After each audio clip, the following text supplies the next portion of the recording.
Logos 7 a une interface quasi similaire à celle de la version précédente. Il y a toutefois quelques petites options nouvelles.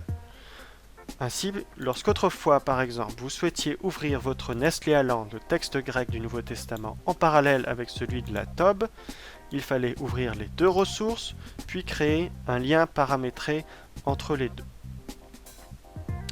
Désormais, vous pouvez choisir d'ouvrir votre Nestlé Aland et de paramétrer un texte parallèle qui s'affichera de façon permanente en parallèle, comme par exemple ici la TOB avec le Nestlé Aland. Quel est l'intérêt? Simplement, lorsque vous fermez votre ressource et que vous l'ouvrez à nouveau, le texte parallèle est affiché ici directement. Bien sûr, vous pouvez supprimer l'option. Parmi les nouveautés, on trouve de nouveaux outils interactifs qui n'étaient pas sur Logos 6, notamment des listes des manuscrits bibliques, que ce soit pour la Bible hébraïque, on en a 832, 2263 manuscrits de la Septante et 5624 manuscrits du Nouveau Testament, essentiellement des manuscrits grecs. Ce qui est intéressant avec ces listes, c'est que vous pouvez les afficher selon un certain nombre de critères. Ici, on est pour les manuscrits du Nouveau Testament. Il est possible, par exemple, de choisir d'afficher que les manuscrits du IIe siècle. Il y en a 7 qui sont datés de cette période. Vous pouvez aussi choisir, autre possibilité, de citer uniquement les manuscrits qui sont cités de manière constante dans le Nestlé Aland 28. Il y en a 341. Vous pouvez voir ensuite à quelle catégorie ils appartiennent. Vous voyez qu'il y en a 28 de la catégorie 5 de Nestlé Aland, ce qui correspond au texte byzantin. Vous pouvez choisir de les afficher et voir à quoi ils correspondent et de quel siècle ils datent.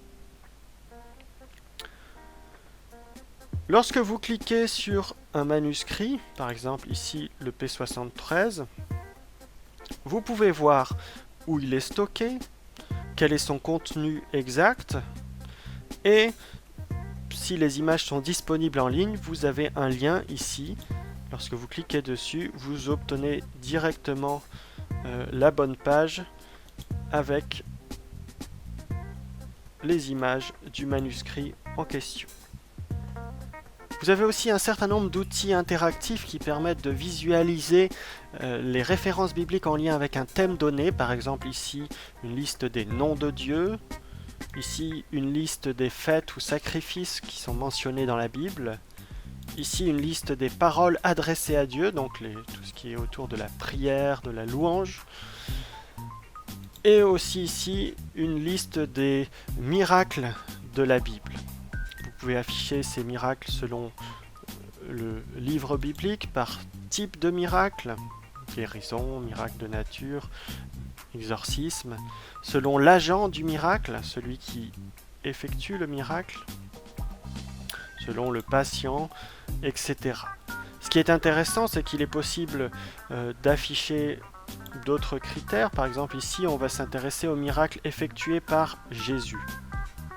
Vous pouvez avoir ici le patient, mais aussi le type de miracle. Vous voyez qu'il y a beaucoup de miracles de guérison qui ont été effectués par Jésus.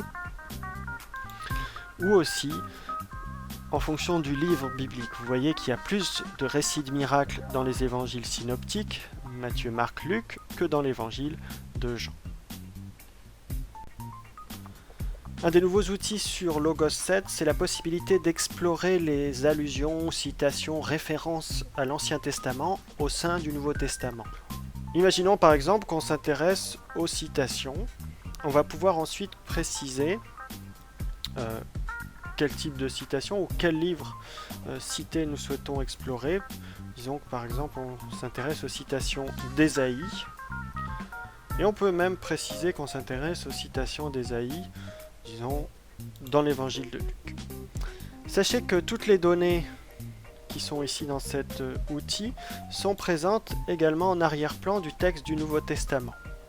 Par exemple, ici, on est en Luc 4, vous avez cette citation d'Ésaïe 61, « L'Esprit du Seigneur est sur moi », etc. Si vous faites un clic droit sur le texte de la citation, vous avez cette étiquette qui est située normalement derrière ici, Figure of Speech, qui s'appelle Intertexte. Ici, on vous dit qu'il y a une citation d'Ésaïe 61:1.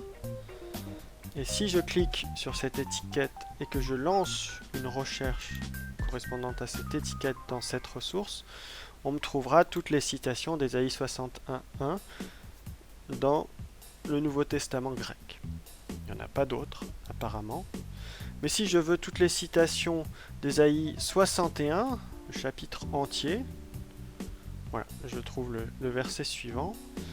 Mais si je veux aller plus loin et dire, je veux toutes les citations d'Ésaïe, on va dire 50 à 66, on me donne ici les références. Je pourrais aussi dire que voilà, je m'intéresse à Ésaïe 61, mais je ne veux pas forcément que les citations, donc je ne précise pas le type de relation, donc ça peut être une allusion ou une citation ou un écho. Et vous voyez ici que j'ai la liste de versets qui s'affiche. Les éditeurs de Logos ont développé une version interlinéaire des manuscrits bibliques de la Mer Morte qui est livrée avec la version 7. Qu'est-ce que ça donne? Prenons par exemple ici en Exode 1, vous avez un texte qui est en noir, le texte d'un manuscrit donné. Le texte grisé correspond au texte massorétique lorsqu'il n'est pas présent ou attesté par un manuscrit de la Mer Morte.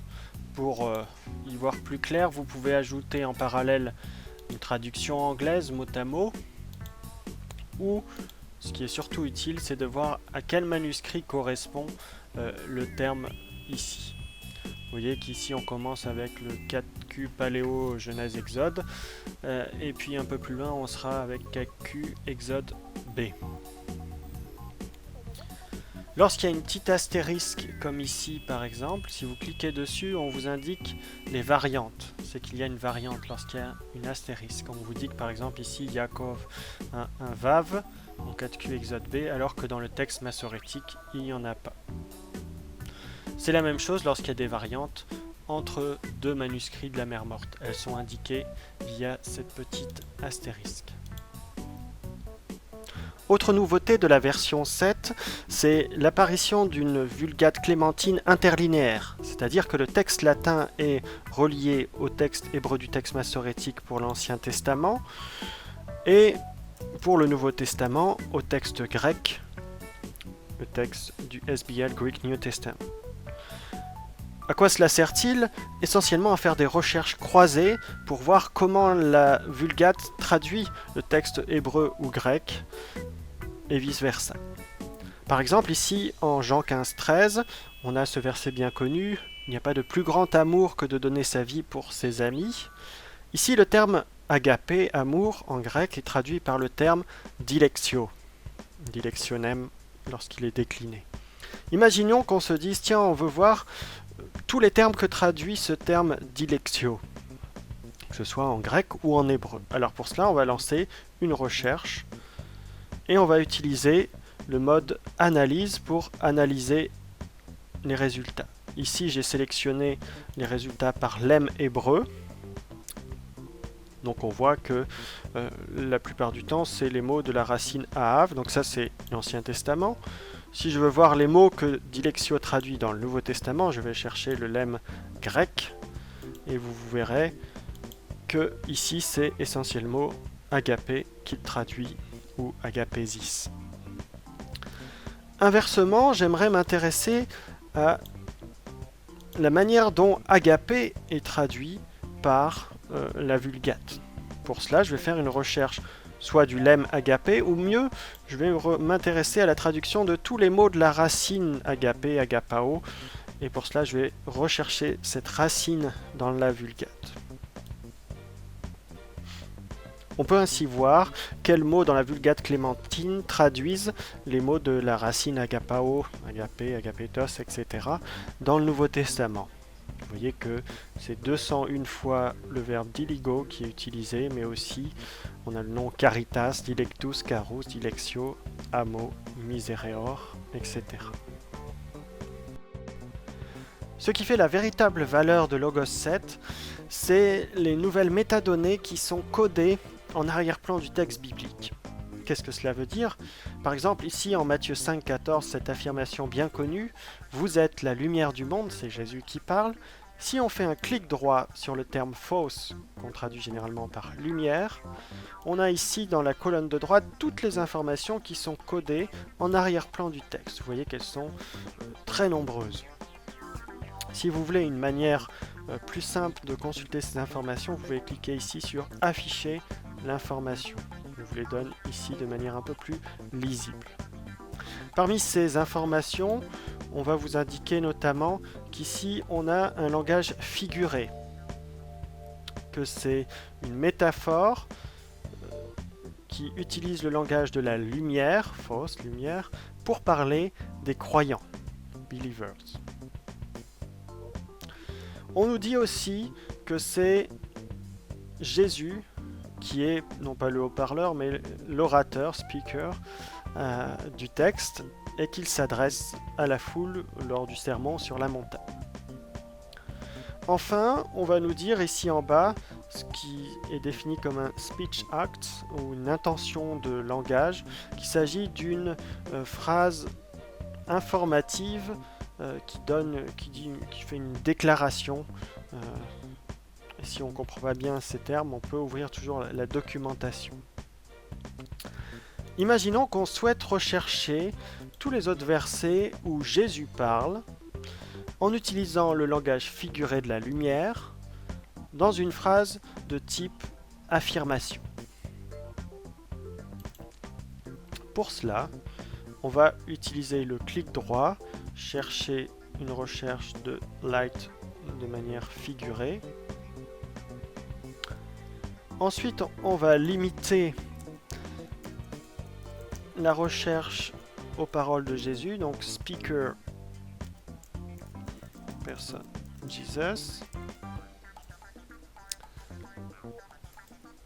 Et on pourrait préciser également qu'on veut une phrase de type information.